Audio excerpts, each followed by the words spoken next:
Good evening. Welcome up. Nice to see you all out this evening. We're in for a good surprise, I think. And before we get to Historical Society business, Marion Sandell reminded me that this is the last night for the 86 pumpkins on her front lawn. And if you'd like to see something really nice, pull by there when you leave here. Anybody not know where it is? That's it. No, we'll probably have a caravan leave here right after the program. Tonight I'd like to wrap up a little business that we have, and I'd like to call on our Secretary, Joan Simpson.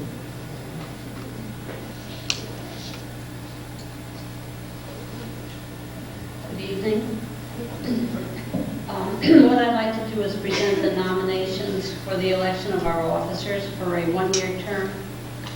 And the nominations are President William L. Brinton, Vice President Lester M. Warner, Secretary Joan C. Simpson, couldn't get any takers, Treasurer Robert H. Brinton, Jr.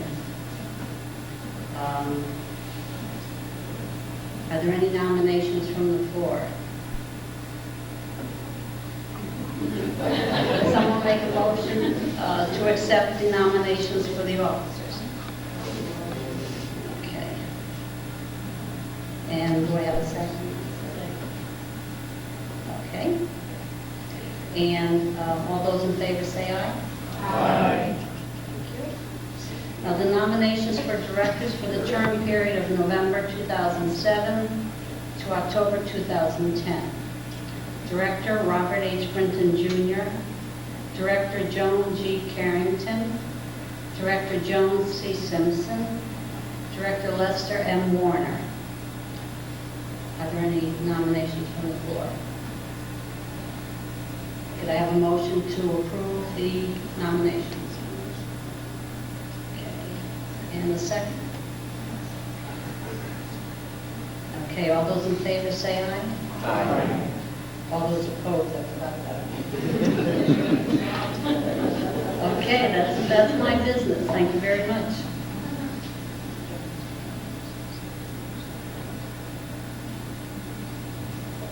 I've been waiting for 13 years to get that guy up here. Tonight, we're going to put him through the ringer, though. He's going to tell us all about this wonderful house on Amity Road. And I'd like to introduce the President of the Historical Society, Will Brinton.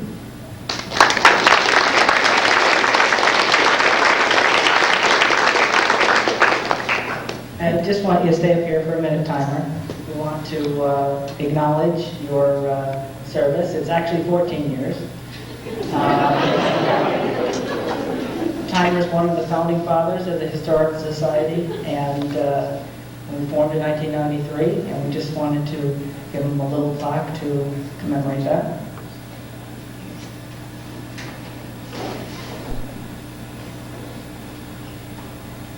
And it's a certificate of appreciation from the Board of Directors of the Historical Society to Eugene H. Downs, also known as Timer, in recognition of Timer's dedicated service to the Bethany Historical Society since 1993 as the founding president of our society He has led the way for all that has been accomplished over the last 14 years toward the preservation of Bethany's heritage, given at Bethany, Connecticut, 2nd day of November in the year 2007.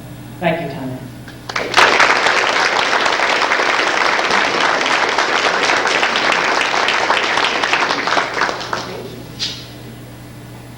I'm speechless. Good talking to you.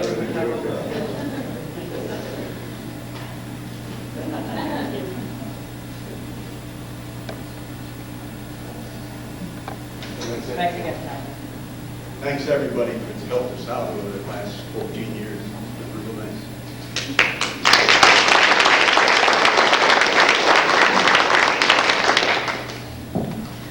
Okay, and away we go. This is just a brief overview of what we're going to be doing tonight. We're going to be talking, let me know if this is too loud too. We're going to be talking about the... I will in a second. It'll be hard to see otherwise. We're going to be talking about the house, and there's a lot to talk about. Believe it or not, you think one house, how much can there be to say? There's an incredible amount, and this is probably what's being presented tonight is a fraction of the materials that my father, when we got the house, he collected. We have a whole file box full, and so we try not to go too heavy on the architectural, which is very interesting, which works out well for me because I'm not as strong in that. But we will be touching on it. And so it's about the architecture, but it's also about the history, the people who live there, the things that have occurred there. So with that, I'll turn on the lights.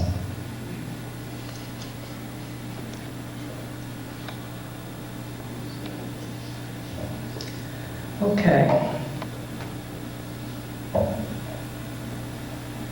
All right, this is just to orient everyone. This is a picture from the late 1950s. I believe this is a George Jackson slide, aerial shot of the center of town. And you can see this is Amity Road. This is the Hoadley House. You can see the three chimneys. They're painted white at this point. There's the library peeking through. The Episcopal Church, Congregational Church, you can just see a little of it. This is Falls Road. It's a nice barn here that's gone now. And you can see Chamberlain, we believe this is in the background. And just to, people aren't exactly familiar where it is, it's right here at the corner of Amity, Hilldale, Falls Road. Almost, if you look at a map, it's almost in the geographic center of town. And this is a very familiar picture, about 1900, by George Levi Wooding. And this is Amity Road, Falls Road, and you can see that obviously well before pavement. Our guess is that probably an automobile has never crossed in front of this house, but when this picture was taken, it's all wagon ruts and horse and wagon. And just want to read a little part about the house. It was an article about 1900, about when this picture was taken. The authorship is unknown, but it kind of goes, it's entitled A Fine Old Mansion. On the hills and in the valleys of Connecticut, far from the hum of city life, are many fine old mansions, large and roomy, with broad halls, well-built and tastefully decorated in the style of the olden times. One of these may be seen in Bethany, a little north of the center. A glance at which shows that it is something out of the ordinary. One can but note, I kind of like this, they get a little literary here. One can but notice the freshness and purity of the air, the peaceful serenity which rests upon the rural community, the varied and beautiful landscapes, the lowing of the cattle as the plowman homeward plods his weary way, and away to the southeast in the misty distance, Long Island Sound and Long Island beyond. This house attracts the attention of the passerby by reason of the material and workmanship and taste which speak well of the intellect and the pocketbook of its long-ago builder. He will notice that the underpinning is of fine-cut sandstone, seldom to be found under houses built at this time.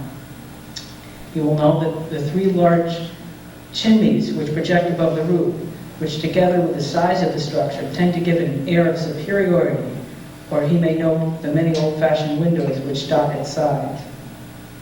Should one chance to pass by when the front door is open on a summer afternoon, he would undoubtedly be surprised to see a large hall extending from the front of the house with handsome arches overhead.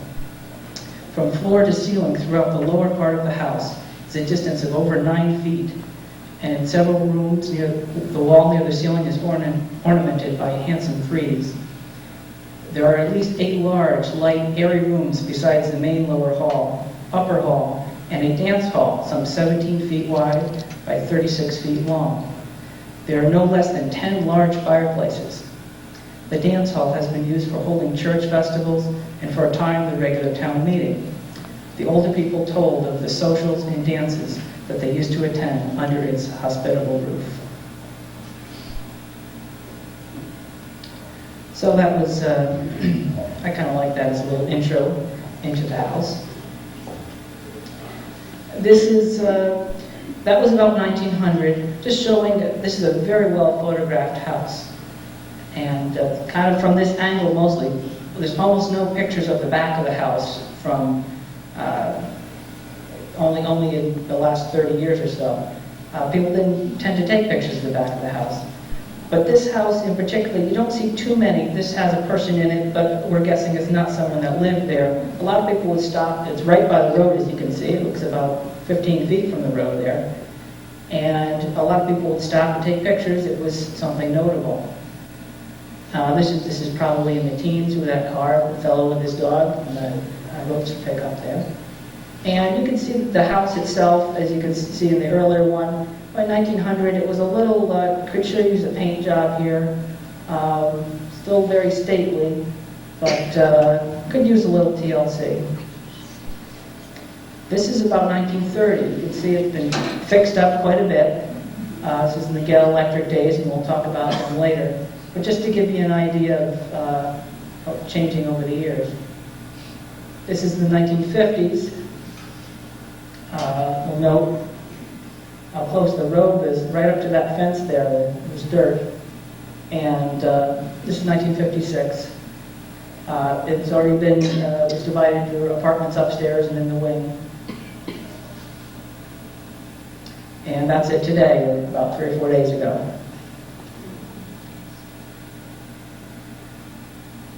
Now, this is not the Hoadley house.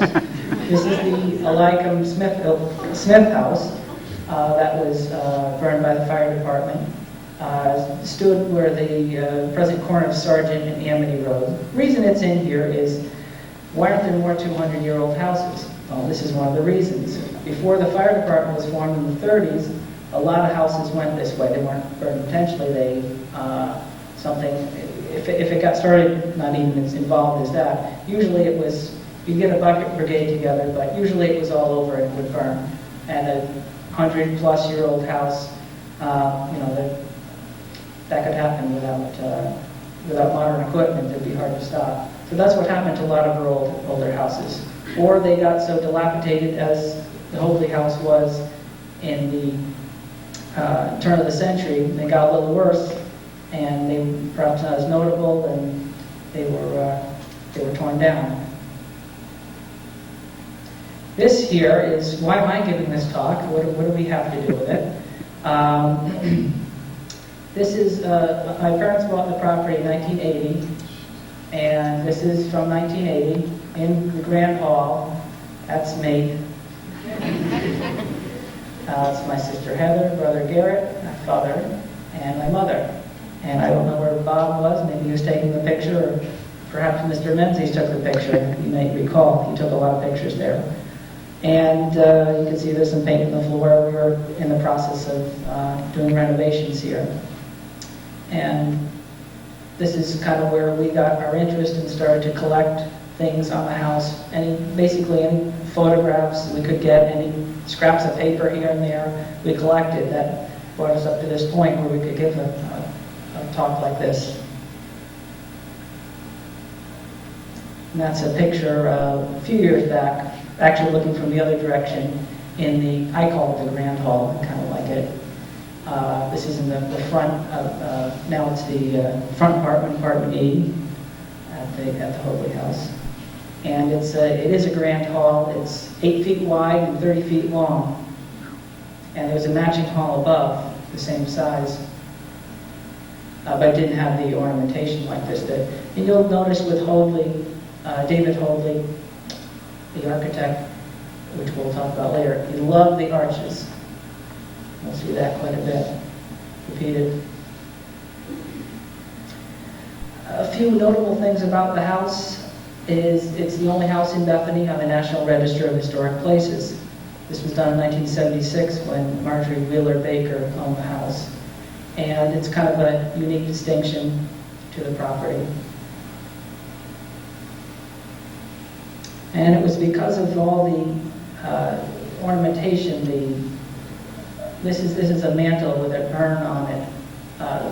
Most of the mantles in the public areas of the house, there were 10 fireplaces, 10 different mantles, all unique, and they were well studied by architects in the 20th century. This is in the north parlor on the first floor. The arches, the detail on the mantles, around the windows, big 12 over 12 windows. Those are fun to paint or clean. Another thing which is separate from the National Register of Historic Places is it was the Historic American Building Survey, or I'll shorten it to HABS, did a study in the 1930s, Depression era, of the house, and they did a whole series of drawings.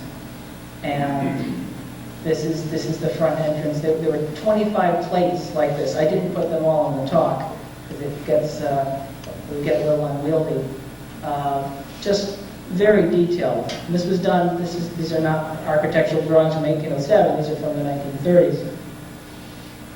This picture is also from this is 1938 when they were from this is actually on file with Library of Congress. And we pulled this off the internet, this image. And this is the blading window above the portico. And you can see the level of detail and the interest they had in the architecture of the house. This is a neat view, which I kind of like. It's from kind of a rare south view. You can see here, it says Mount Carmel. Didn't have a road name at the time, but it was this was kind of the cutover, as it still is, to Mount Carmel. The house was kind of a little shaky then. You could see some broken windows in the attic, a little overgrown here. About 1900, I believe this is also a George Levi Wooding picture. The whole series of elevations that were done with the HABS.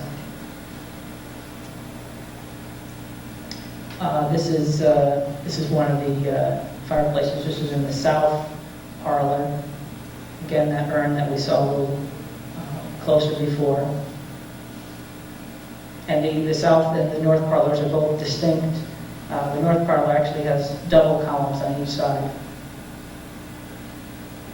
And this is showing the detail of that south parlor, parlor number 2 they call it here, from the HABS in the 1930s.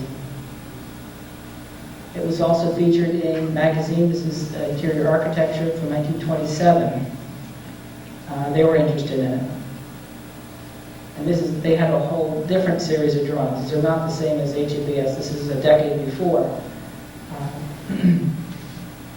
This is showing one of the parlors. This is the north parlor because it has 2 columns on each side of the mantle. Also appeared in numerous newspaper articles, and reading through them, there's not a ton of primary source materials we have to rely on, but you start hearing a lot of things again and again about the house. There was also several archaeological digs were done there by the Greater New Haven Archaeological Society. one in 1982 in conjunction with the sesquicentennial, another by some Hopkins students in the 1990s. You'll see some more pictures of this in a bit. There was also commercial uses. This is a great one, Gale Electric Company, which was there in the 1930s. And we have a whole series of slides about this too. The other interesting thing is the myriad community social functions held here. This is upstairs. We call it the ballroom, or this survey it's called the lodge room. And it was the large room, 36 feet long by 17 feet wide, had a fireplace at each end, and the Episcopal Church services were held here in the early 1800s, between about 1807 and 1810 when the new building was built. There are accounts that in 1808, the Episcopal Committee met here and voted to build the new church, which is on Amity Road across from the Congregational Church.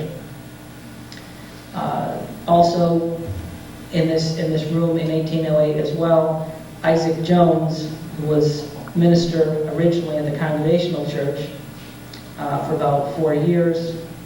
He left there under there was a controversy, and he went over to the Episcopal Church. But before the Episcopal Church was built, he preached a sermon in here, which we'll see a little later that he did. And it was kind of a farewell to the Congregationalists, and then he switched over to the other church, and taking a large number of the membership with him. This also, we didn't pick up on it until we'd always heard it was used for Masonic meetings. And we actually saw that in some of our files, and then we noticed lodge rooms must be for a Masonic lodge. Usually we call it today the ballroom. And you can see that there are seats along the edge here, and here up to the stairway. There's this back stairway which is gone now. There's actually an account of an unfortunate girl who fell off the banister here and broke her neck years ago. But this was this room, one of the things that makes it very unique, because it was a public room used for many functions. Dances here, Halloween parties in later years. And it's just to say a bit about, mentioned about David Hoadley, and about the name of the house. It's called the Hoadley House, the David Hoadley House, the Wheeler-Beecher House, and on very rare occasions, the Darius Beecher House. David Hoadley was the architect. He's architect of some fame, born in the latter part of the 1700s, died about 1839. This is his gravestone up in Waterbury. Actually, on a lark, I went up there today. I took this picture this morning, and I wasn't sure I was going to be able to find it. But he designed a lot of buildings in the New Haven County and beyond, tended to be mansions and churches. There were several mansions in Waterbury and in Haven, Bristol Mansion, Leavenworth Mansion in Waterbury. Also the Tontine Hotel in New Haven, as well Orange Congregational Church. And he was very active in the early part of the 1800s. And he also designed the Episcopal Church on Amity Road. This was started in 1809, completed in 1810. And kind of this masterwork was the United Church on the Green in New Haven, on the corner of Temple and Elm Streets. And you notice this is a plaque that's inside, dedicated to Hoadley. This is the text of it, which I'll read.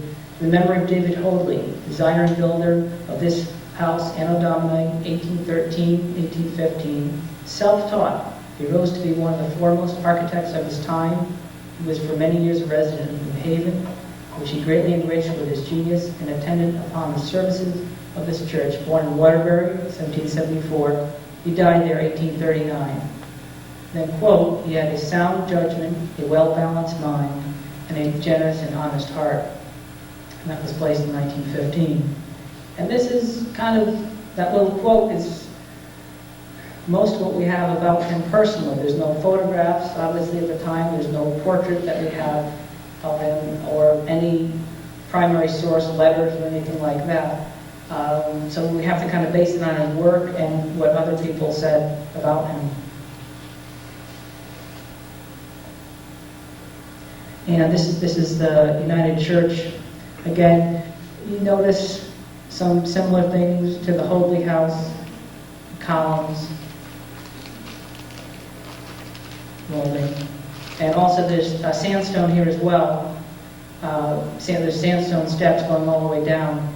Seem to like that, which is native to neither New Haven nor Bethany. It had to be brought in, which is obviously adds to expense. And you see the little dentils, rope molding, which you see in the Hoadley House. Just on a kind of a grander scale. And you see those arches that he loved so much. And it said that he preferred to work kind of a lot of the things that he did were things that would normally be done in masonry, he preferred to do in wood. But in this case, this is rendered in brick because that's what they wanted for the building. In the Hoadley House, you'll see very similar arches to this, but they're in wood. Then there's Darius Beecher. Even less is known about him, and he kind of gets second billing, if that. When you say Wheeler-Beecher house, the second part, the Beecher, is Darius Beecher. Wheeler refers to the Wheeler family, starting with Warren Wheeler, who owned it for about 70 years in the 19th and early 20th century. So they kind of got top billing for that. Or the David Hoadley house, because he was the architect. Darius Beecher didn't get as much credit or notice, and he was the landowner. We don't know too much about his business, but was very wealthy to be able to build such a grand house. Kind of set himself up as a gentleman farmer in Bethany. But suffered some financial setbacks, and there's a whole series of transactions where buying and selling land, and at the time owned hundreds of acres in Bethany and Woodbridge. And then later on, you see him, he's forced to sell land, and he only lived in the house for 9 years, and he has to sell in 1816, basically to satisfy debtors. And there's actually a record of him being sued by David Hoadley in 1808 for the sum of $43.26. Which must have been some kind of architectural fees. It must have been certainly worth it at the time to go to court for that. But obviously had some financial difficulties, had to sell in 1816, and kind of dropped off the face of the earth from there. It was said that he went west and lost the rest of his fortune.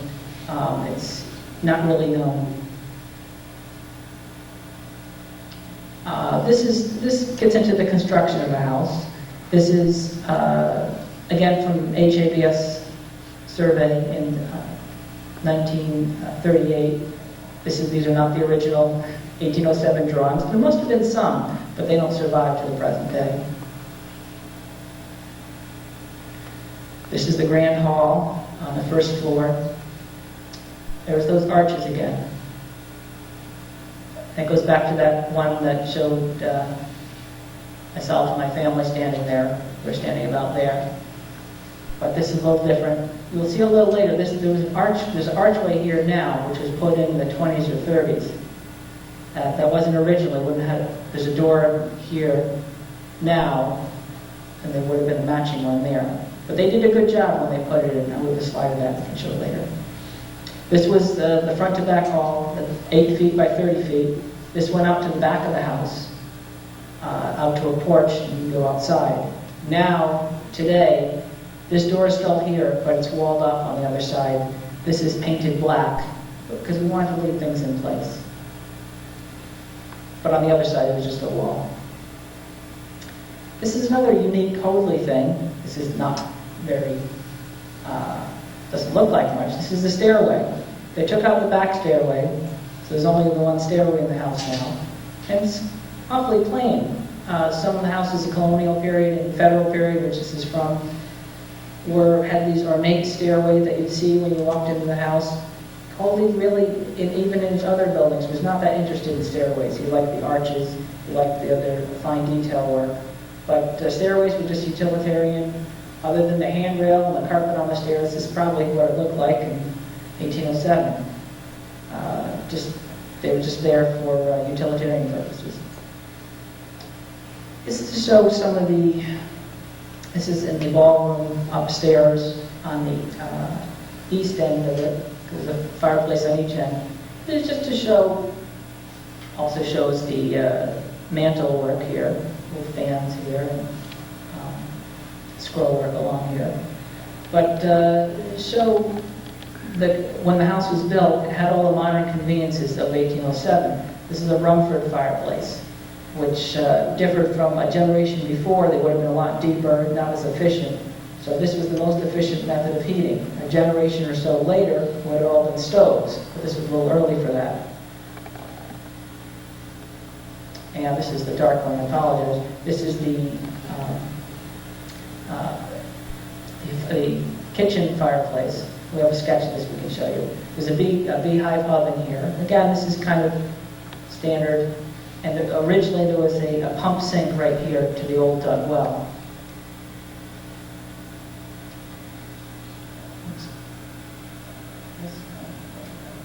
There's the interior of the beehive oven. And how these work, as I understand it, is you would have a fire going, you put coals in there, warm up the bricks, and it wouldn't be a brick oven pizza, but you'd put something in there, bread or something you'd like to bake. And there'd be a wooden door in the front of it. This is a sketch of it. So where you cook right over the fireplace, there's the door to the beehive oven. That's where the oven looks. This is what it looks like from the top. But this is much deeper than all the other ones because it was used for cooking. But all the other fireplaces would have been much shallower, Rumford. Another modern convenience, if we're wondering what this is going up the side of the house, it's a lightning rod.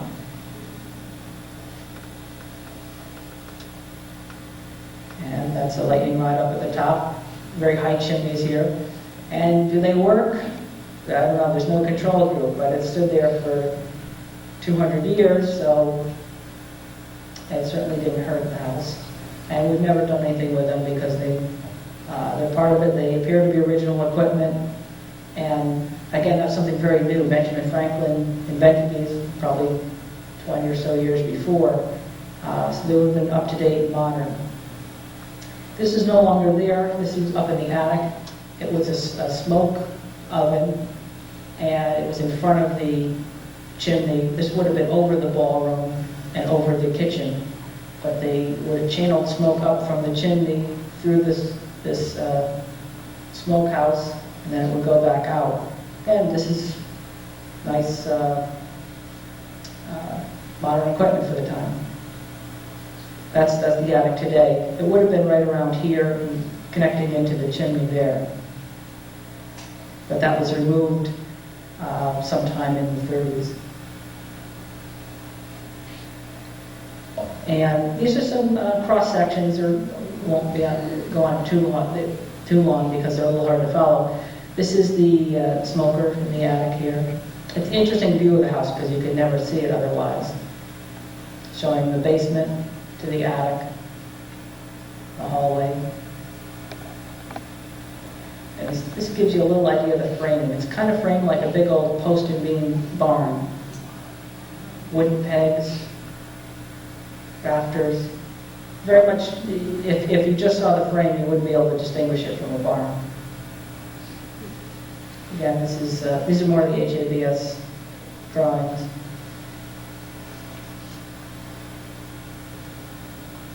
Just shows one of the wooden pegs there in the attic. It's a big peg.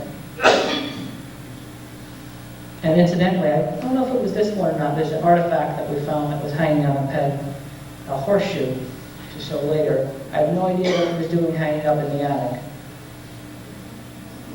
This is kind of neat because it shows the front of the house, and this would be the grand hallway. This would be if you took the front of the house, and you shaved off the siding on the front, and how you see all these arches repeating themselves, and matching the fireplaces and the chambers upstairs. And this is something you never see, but still the symmetry was very important to Hoadley. This is just, we found when we were working on in 1980, some numbers on a beam, which must have meant something to a long ago carpenter. This is a few floor plans. This will go through it quickly. This shows the old well, which is still there. It's covered up. We have a modern well out in the back. This is the big base of the kitchen chimney. These are the two front chimneys. Originally there was a hatchway here, but there's an addition on and it covered that up.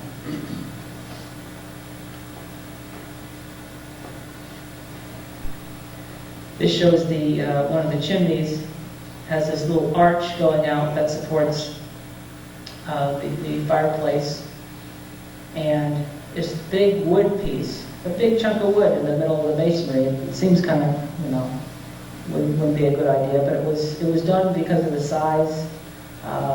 It really would lock things together. And the chimneys were kind of a structural part of the house, which you wouldn't build it today, but a lot of things hang off of it. This is the first floor. Again, that grand hall. Going back to a porch here, so you would have walked right outside. This would have not been closed in. Pantry here was original kitchen, dining room, the two parlors, south parlor, north parlor. There would have been a chamber here, a bedroom, birthing room, so forth. The stairs going upstairs. This is from the 30s. It's also unique how many interior shots we have of the house from early years. And most of them don't have people in it. Usually if you get anything, it's a snapshot with a bunch of people in it, but these people were interested in the architecture of the house. And again, we saw this lodge room, a close-up of it. It's in the back of the house, that back wing. There was another hall just as big as the one downstairs. Then a chamber here, another one back here, which appeared to be a bedroom. This is in the ballroom. You can see a little bit on each side of the benches. It's awful hard to get a picture of it.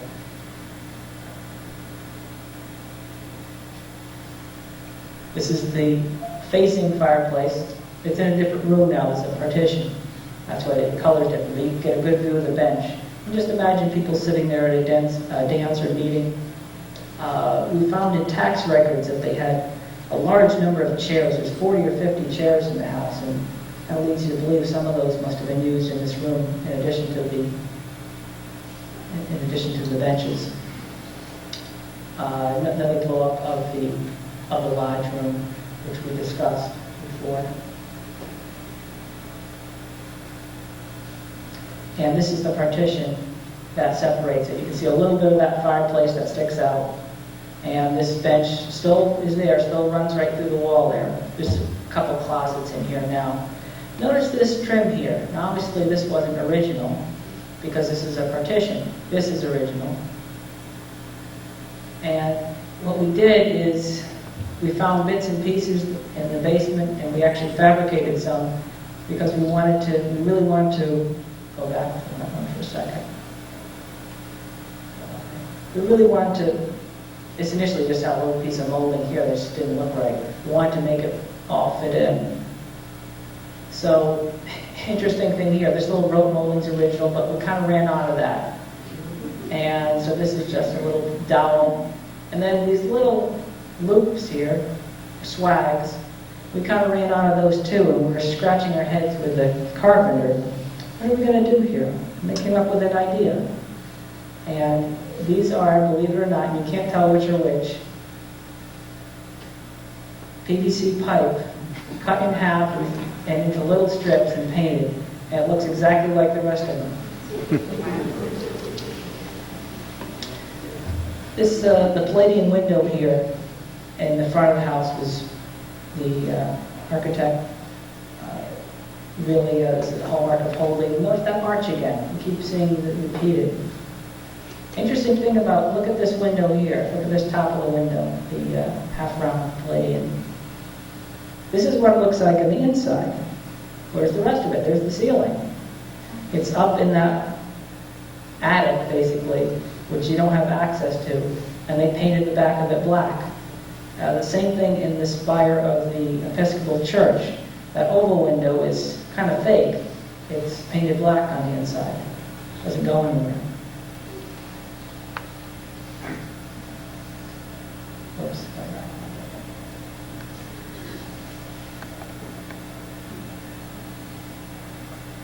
So look at that again, where that you can't see from the inside. That's up in this little gable and painted black, but you never know it from the road. This is just the attic. This shows that smoker there, the chimneys, and these little stairs here, which you notice. These are winder stairs, which is kind of a generation older than the house, but they were attic stairs and they didn't care. But unlike the other ones, these are kind of an older design. This is back to kind of what became of David Hoadley after the house was built. 1807, he went on to build a lot of other structures, including United Church, 1813, 1815. And then he lived on until about 1839, 1840. And this was his grave, which I found today. Awful plain. I was looking around it. Went to the cemetery, Riverside Cemetery in Waterbury. All I knew was it was an obelisk that said D. Hoadley on it, and there must have been 300 obelisks there on a 12-acre cemetery up and down hills. So just about when I was about to give up, I found it. And I could just barely read the inscription here. And I knew I had the right one. In memory of David Hoadley, who died in 1840, age 66, an architect of rare ability. And he was always a Waterbury person, even though he lived in New Haven for a time. He was born in Waterbury, did his early work there, and came back here in retirement. This is kind of the end of the construction of the house and the beginning of the history when we talked about the church services that were held here. This is the sermon in 1808 that was delivered, a farewell discourse by Isaac Jones to the Congregationalists. The vineyard destroyed. And there was a bit of controversy there, obviously, moving from one church to the other. But it was preached in the Hoadley house. It was a narrow window of time between 1807 and when the church was done in 1810. But between this and the meetings that were held there to discuss the building of the church, this house had a big impact on the Episcopal Society. Now this is a beautiful one from about 1904. And you notice we're jumping from 1810 to 1900. We don't have a lot of information during the Wheeler period, I'll call it. The Wheelers bought the house in 1844. Thomases owned it in between Darius Beecher and the Wheelers. So the Wheelers bought it in 1844, and they lived in it. It was a private home. Obviously, this back part, this is the ballroom. We know that there were dances, social held there. We don't have a lot of documentation of it, just things that, reminiscences from 1900 and on, from old-timers that remember it. But this is what the house looked like. It had kind of gotten a little run down. This is a very interesting angle, by the way. It doesn't seem to correspond with what Falls Road looks like now, but that's... And again, it's sitting right on Amity Road. But even though the outside was kind of getting run down, this is the inside from the same period, it's still very nice. They've kept it up. At this, Orrin Wheeler owned the house in 1844. When he died, he left it to his 6 children, and it eventually came down to the two Wheeler sisters, neither married, and they lived here, and by 1900 they were both elderly. And they kind of clung to the place, they were very attached to it, but they couldn't afford to do too much to it, which was actually a very good thing, because they couldn't afford to modernize it or take out any of the old chimneys and put in stoves. Everything that was done was kind of less expensively. It was kind of the definition of genteel poverty, how they were living. This is also from the same period. You can see what they did. In some houses, they were converted to stoves. They took out the big chimneys and put in small chimneys, and because you didn't need the big chimneys for stoves. Here, the less expensive and way to do it was to cover it up and put a little hole in there for a stovepipe, which was good because then you could just open it up again. And again, this is the same thing, a stovepipe. You can see wallpaper is starting to come off, but this is actually a very good picture because this has gotten a few coats of paint since then, so you can see the detailing a lot better than you can today. Then, about 1915, a water company, New Haven Water Company, was buying up property, and they actually bought the Wheeler property. At the time, it was a lot bigger. This is Amity Road, Hilldale Road, Falls Road. This is the Hoadley house. You can see where some barns were there. But at the time, what the Wheeler sisters had, because when you look at the early records, it went all over the place. They owned land in all different places. But by 1915, it kind of followed this line here down to the Sargent River, up along Hilldale Road. About 45, 50 acres was the homestead farm. And the New Haven Water Company bought it because they wanted to have the whole thing. Bought the house also. And when they bought houses, they sometimes tore them down if they weren't in good condition, or they'd break off a piece of land and sell them and keep the rest of it, which is what they did here. They followed an old stone wall and just drew a line here, broke off 1.5 acres with the house, and kept the rest of the 50 acres for a watershed. Now, obviously, it's got the river running right through it. Then, this is where it says it narrowly, another newspaper article, narrowly escapes raising. We're guessing by when New Haven Water Company got it, they held it for 2 years, 1915 to 1917. Probably didn't do a lot of work to it. It was probably in the shakiest shape it had ever been in. And T. Lorison Riggs, a priest who was the first Catholic chaplain at Yale University, bought the house in 1917, did quite a bit of work to it, used it as a summer home, placed sills, replaced the roof, kind of saved it, and never lived there full time, we think. And then by the time of this article from 1920s, he sold it to Jane Murphy. But it was a close thing. Jane Murphy opened it for one of the first commercial uses, called it the Mansion Inn.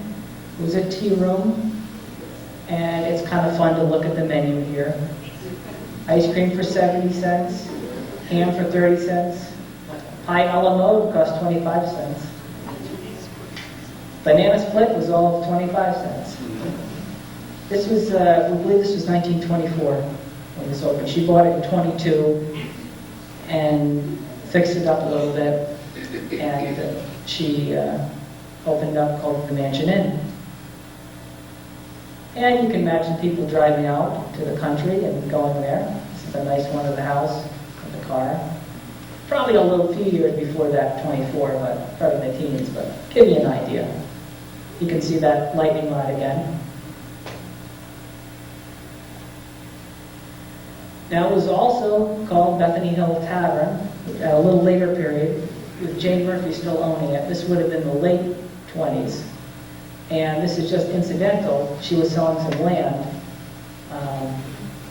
Don't know exactly where it was. Wasn't part of the Wheeler farm because that was already sold to the water company. But inquire at the Bethany Hill Tavern at Bethany Center. And Jane Murphy, by the way, she was from New York City. So she was part of the tendency for well-to-do New Haveners and New Yorkers to locate in the neighborhood. And she sold in 1929 to the Lee family, Josephine and Huntington Lee, brother and sister. And they opened the Gale Electric Company. They're the ones that put this little addition on here, the wing. It would have been around 1930. This is it today, in recent times. So this is added on. They did a nice job on it, though, because they tried to match everything. Tried to match the windows and the trim and so forth to make it not stick out. And they did a good job. They moved it down to stone foundation. They made hand-wrought lighting fixtures, lanterns. I love their logo, Gale.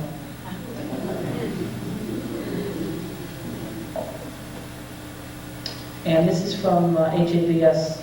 This is from 1938. But you can see it's very clearly Gale Electric Company sign, and people would come up this walkway. And we're not 100% sure. We think the original kitchen in back here was a showroom, because when we were working on it, up in the ceiling there were dozens of electrical boxes. We think they had lights just all lined up there. So probably that was, and then the wing was kind of the manufacturing part of the business. And the rest of the house was lived in.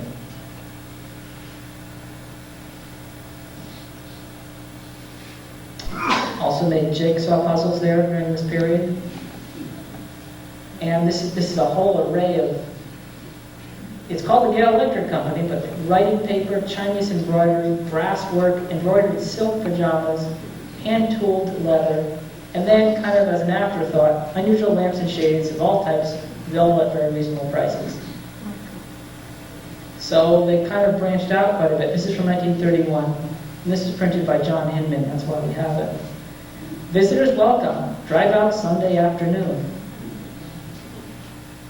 And you can kind of picture people driving out there to check it out.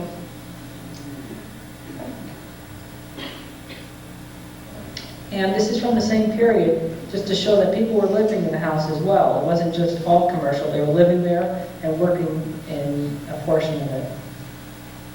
Also, it's kind of neat to see how people furnished it in those days. This is 1938. That was the south parlor. This is the north parlor, also the same year. And this is from this Gale Electric Company. They originated in New Haven, and we think that they kept their New Haven Temple Street address, but it was kind of an annex because they were living there. They opened it up, the showroom and some manufacturing in Bethany also. And just pay careful attention to that one. That's very similar to that one that's there today. There's a number of fixtures left over from Gale Electric period that are still hanging there. There's another one, a photograph from the catalog. 2 lights. There it is hanging on the wall. And we don't know if that was put there for display purposes, because they were in some areas of the house where they wouldn't have been. I think they were manufacturing them, and it seemed like a good idea to install them there too. This is just there, it's kind of the end of the Gale Electric period. This is a PTA meeting. This is 1940, an article. You see a lot of familiar names here. PTA meeting. This is Franklin Jackson. This is Paul Madison. Clarkson Bailey. This is Theodore Sizer. This is Clark Johnson. This is John Whitehead. And then there was hobbies were displayed. Buttons by Mrs. Jerome Downs Sr. Pictures by Dwight Downs. Guns by Clarence Horton. And lamps from the Gale Electric Company. So we know they were still there then. And to embarrass my father, I have to show down at the bottom here, there was a party, Benedette party. Arnold Riley, son of Mr. and Mrs. Henry Riley, celebrated his birthday with a party at his home May 7th. Present were Robert Brinton, Joel Downs, Nancy Hoppy, Warren Downs Jr., John Downs, and Barbara Talmadge. And this is his second birthday party. First time in print.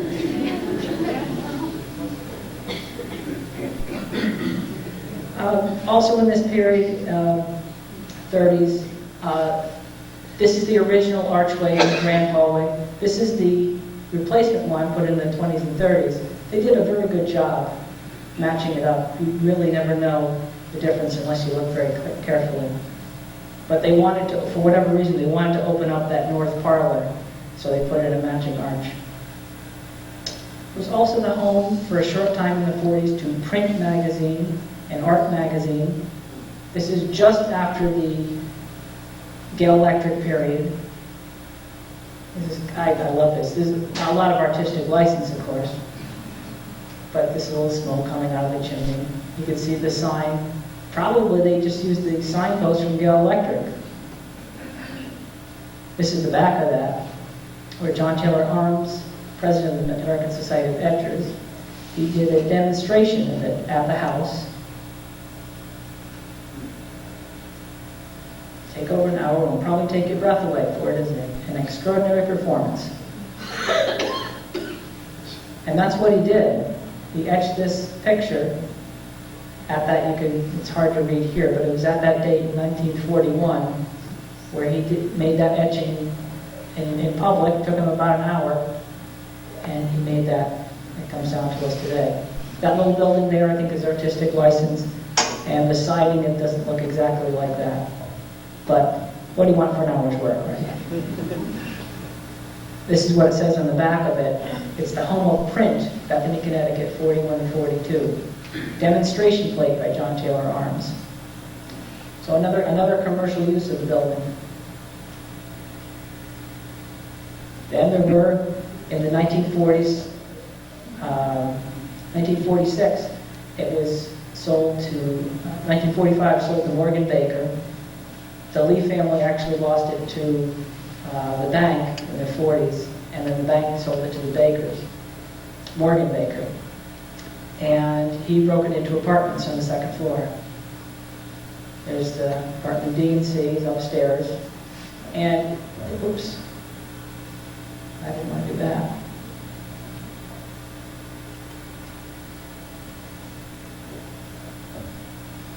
Go back to that.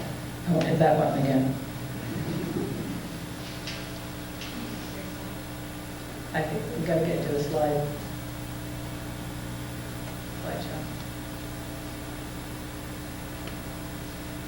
Okay, I'll hit the top button. This is the two apartments upstairs that were divided first. They took the hallway upstairs, cut it in half.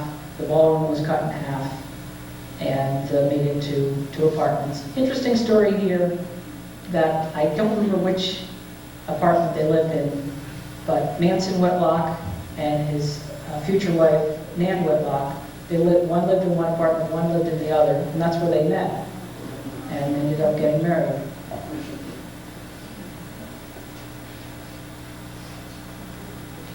This is just to show in the back apartment.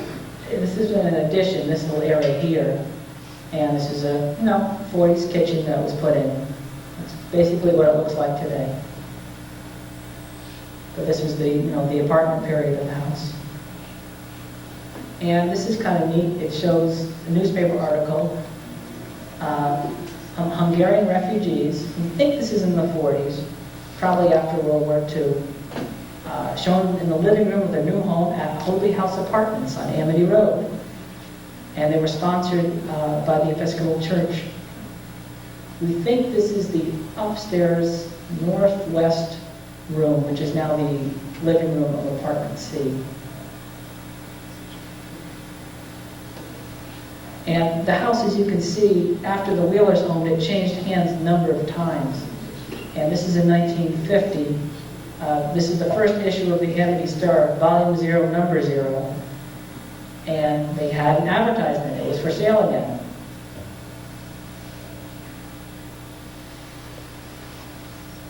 And this is when it actually happened, in 1951.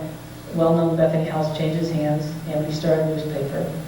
This was Morgan-Baker. He's the one who bought it in 45. He owned it for about 6 years. He divided it into the apartments, the two upstairs, and then the wing was also made into an apartment. and then he lived in the whole part of the first floor, the main house. But it was sold in '51 to Lawrence Whitten, who was associated with Yale University. He was a bookseller. And then we asked him, what is this doing here? This is the Vinland map that's owned by Yale University, but it was discovered by Lawrence Whitten. And can't tell you for sure if it ever spent any time in the Hoadley house, because he sold it to Yale in 1957. But this is very controversial because it shows Vinland as part of North America. This is Greenland, and the date of the map is, scholars have been going back and forth for years on the authenticity. But it's kind of an interesting aspect. It could have been in the house. The article that we just saw before mentions that he was going to Europe that summer before occupying the house, and it said that he found the map in Europe. So it could well have been at the house. And he was a bookseller, and there was mention of he actually engaged in the book business in the house, another commercial venture there. And it changes hands again. He was only there for 2 years. Again, it was arranged by Mrs. Fraser. And it mentions some of the other owners of the house. Marjorie Wheeler-Beecher bought it. But she was no relation to Morgan Baker, who owned it 2 years before. And the Wheeler, she was no relation to the Wheeler family. Just a huge coincidence.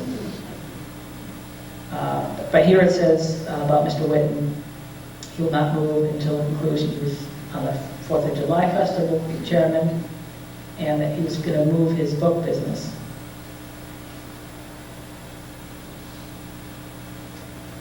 And this is it from the Marjorie Baker period. This is from 1956. Notice how close the road is actually further away from the fence now. One of the advantages of curbing, unfortunately, it kind of keeps the road back. This is all sand right up to the fence. But now there's a little strip of grass with the curbing. And this is, of course, when it was a concrete road, which it still is underneath several layers of asphalt. This is just to show, this is some window trim, but looking at this, a lot of people don't realize is the house has aluminum siding on it. And it's had it, we didn't put it on, we promised. It had it in about 1950, it was put on. And you really never know it because they did such a good job, and they did not cover up the trim. And we actually painted it a few years back because it was looking terrible in the front, but there was nothing wrong with it, it was cosmetic. But we decided to make it look a little better. And incidentally, that was meant to mention before, one of my fathers, he's had his eye on this house for a long time, because he remembers on the school bus about 1950 going by the house when they put this aluminum siding on it. So he had his eye on it then. This is from 1956, another newspaper article. Just appeared again and again, mostly from that angle. Notice the chimneys were painted white at this time. This I kind of like. It doesn't have to need some explaining. This is the ballroom from the 50s. This is a child's room we found in the attic. Very few things were found in the house because it changed hands so many times. But there's the fireplace. Somehow they fit a piano in there. There's the bench on one side, the bench on the other side. This is definitely a 50s looking chair. Couch. Just kind of a snapshot of what it looked like during the 50s apartment period. This is here because another interesting thing about the house is this addition wing was built for Gale Electric Company, and it had a 3-car garage here. And later on, when Mrs. Baker owned the house, she raised English bulldogs here. And this little patio, it was really pens. There were when we got the house, there were chain link fence here, which we cut off and just kind of made a patio.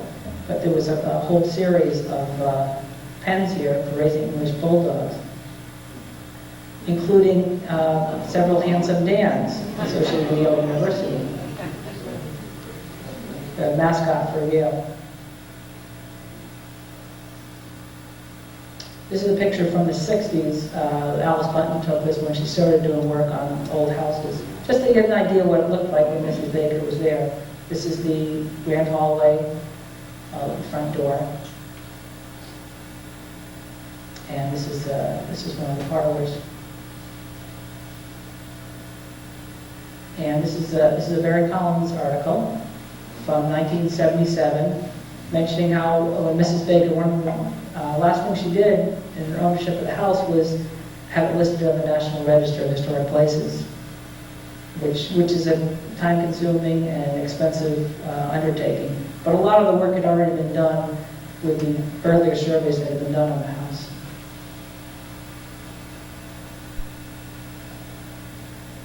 And this, I thought in terms of the Sanford and Son picture. This is what we did when we got it. I remember well the Datsun. I don't remember having it ever that full, but everything but including the kitchen sink. Had a lot of work to do. It was not as bad as probably it was in 1917 when it was very run down, but it had gotten run down over the years. Mrs. Baker owned it for 27 years. We have owned it for 27 years now. But these are some pictures that when we first bought the house. Or maybe just a little before. A little overgrown. This was actually for the bulldogs to go out in the backyard, in and out of the house. And we'll see later, we had to put on, had to do some updates. We had to put fire escapes on here for the upper apartments. And you can see this is an addition, and this is an addition. This is original to the house. This would have been the pantry, and behind here would have been that open porch. This is also, you can see, look at the chimney needs a little work. This needs some TLC. We've seen these, I'm just going to go through these quickly, just to show, these are things that were added. This is where the new kitchen is. The bathroom's over here now, on top of the old porch. The well's back here now. And the wing, of course, was added there. On the first floor, when we broke it up, we kind of scratched our heads a little bit how to do it best. There's a hallway here now that goes into one apartment upstairs to the other two apartments. This is the bathroom for the front. This is the living room, the bedroom. We actually put the kitchen here because we didn't want to close this off. We were thinking of putting the bathroom here and put the wall in, but it just didn't make, we didn't want to lose that. This is the bedroom. So this was kind of, to give you an idea, it goes here, here, here, kind of divides the first floor. This is the back apartment now. And upstairs, yeah, this is the addition for the bath and the kitchen upstairs that we saw. The hall was kind of cut in half right here. This became the dining room of the back apartment, the kitchen and bath. Then this is divided in half, and living room and bedroom. This stairway's going down.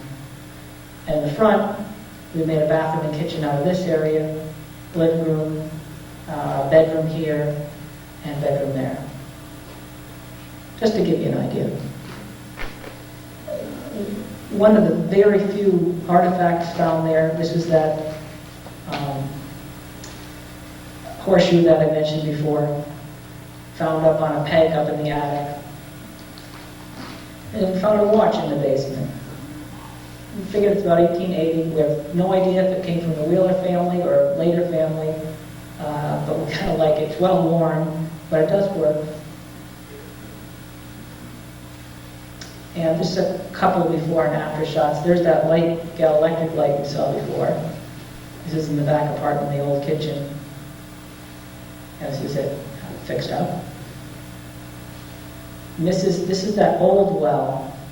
There's an old dug well, and we're kind of figuring what to do with it. So we covered it up with a cabinet.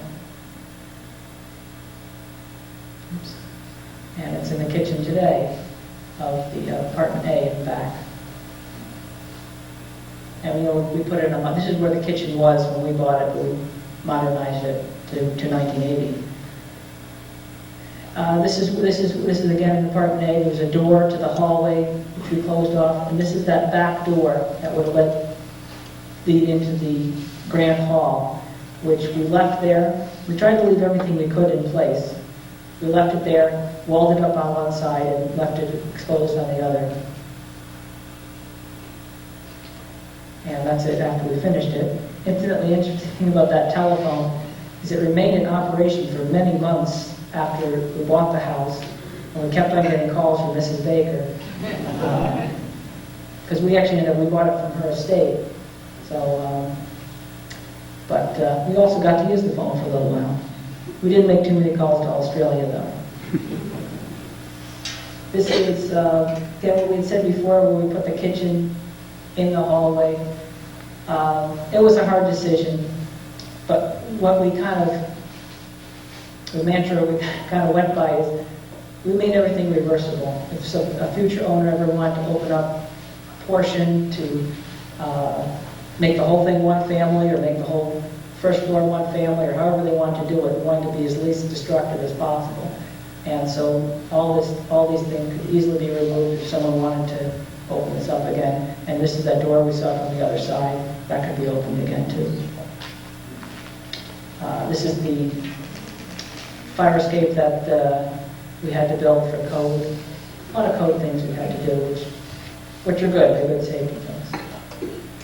And this is kind of what it looked like when we were done with it. If you remember the blue shutters,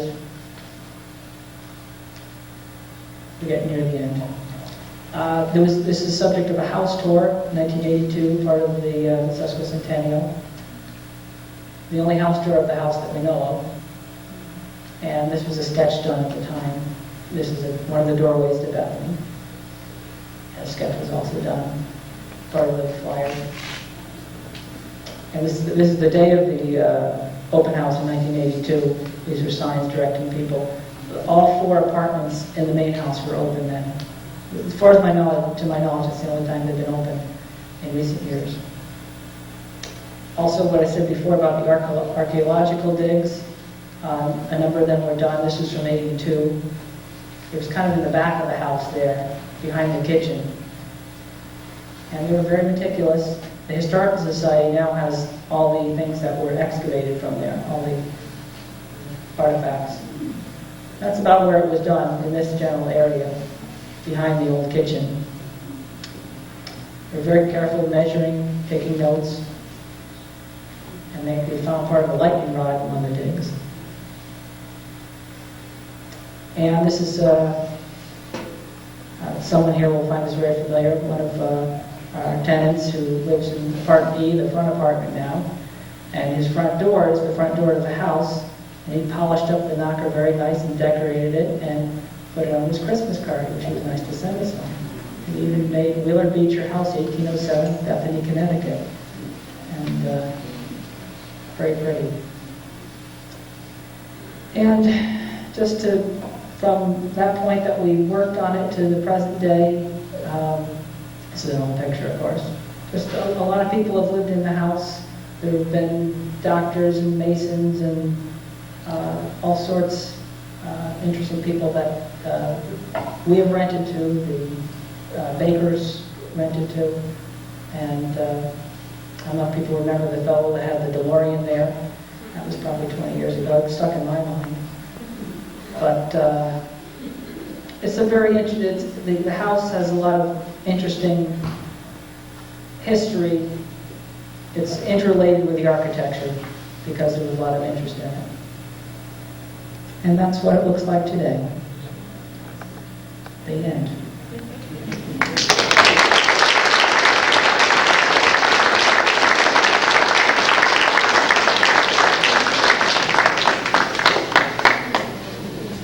Does anyone have any questions? Yes? Are there working fireplaces today? That's a good question. I didn't go. No, we don't. The 10 fireplaces, 2 of them are covered over. They're still there. but we don't use them because they're original 1807 unlined. It wouldn't be worth the risk. But they're open, and people, it's amazing, people decorate them in a lot of different ways. Yes, yeah, you see the, right, in the three chimneys, they're back-to-back fireplaces. Anyone else? Oh, thank you very much. Oh, there's Timer wants me to remind you about the cookies in back. Thank you.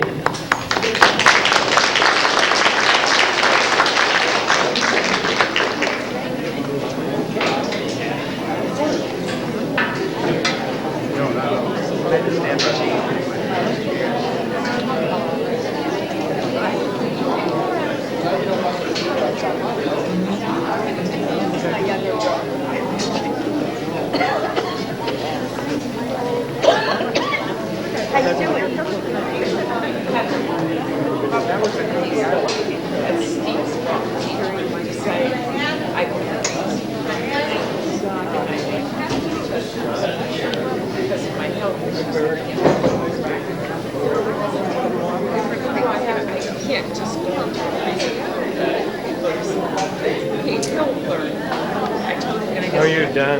I'm good, thanks. Good to see you. Yeah. Hurry up, the cookies are going fast.